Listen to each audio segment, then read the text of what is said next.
মাতৃসুলভ অবদান হিন্দু ধর্মে ভগবান শ্রীকৃষ্ণের ছেলেবেলায় রাখাল হিসেবে আত্মপ্রকাশ এবং জীবের প্রতি অহিংসা নীতি থেকে সনাতন ধর্মাবলম্বীদের জন্য গরু অত্যন্ত পবিত্র প্রাণী।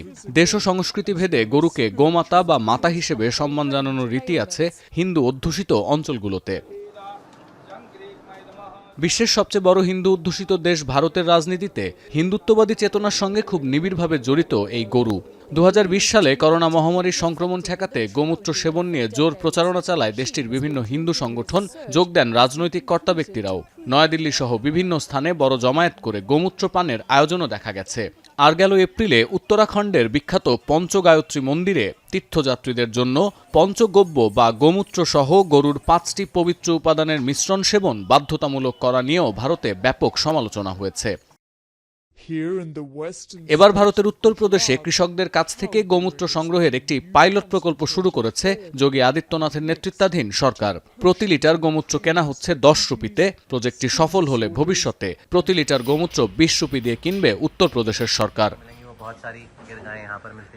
এপিবির খবর, বুলন্দ শহরের 15টি গ্রামের বিভিন্ন জায়গায় 200 লিটার ধারণ ক্ষমতা সম্পন্ন ট্যাঙ্ক স্থাপন করা হয়েছে। প্রতিদিন সংগ্রহ করা হচ্ছে 500 লিটার গোমূত্র।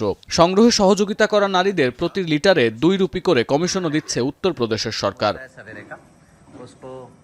এই গোমূত্র রাসায়নিক কৃষি উপকরণের বিকল্প হিসেবে ব্যবহার করা যায় কিনা সেটা নিয়েও কাজ করছে ভারত সরকার। তবে যোগী আদিত্যনাথ সরকারের মূল উদ্দেশ্য দুধ না দেয়া গরুর বিক্রি ঠেকানো। কারণ গোমূত্র থেকে গরু পালনের কিছুটা খরচ উঠে আসলে গরুগুলো হাতছাড়া করবেন না কৃষকরা। তবে এ নিয়ে শুরু হয়েছে রাজনৈতিক কোন্দল। নির্বাচনী তহবিল সংগ্রহ আর হিন্দুত্ববাদী চেতনাকে ভোট ব্যাংকে রূপান্তরের উদ্দেশ্যে বিজেপি এই প্রকল্প পরিচালনা করছে বলে অভিযোগ বিরোধী সমাজবাদী পার্টির। তবে একটি বিষয় খুব সহজেই অনুমান করা যায়, সমালোচনার পাশাপাশি এই প্রকল্প আদিত্যনাথের কট্টর হিন্দুত্ববাদী ও গোসেবক ভাবমূর্তিকে আরো শক্তিশালী করতে যাচ্ছে। কারণ নরেন্দ্র মোদীর উত্তরসূরি হিসেবে রাজনৈতিক মহল ও গণমাধ্যমে প্রায় আলোচনায় আসছে যোগী আদিত্যের নাম। ভারতের কোথাও কোথাও কৃষিকাজে প্রাকৃতিকভাবে মাটি উর্বর করতে এবং পোকা দমনে গোমূত্র ব্যবহারের প্রচলন আছে।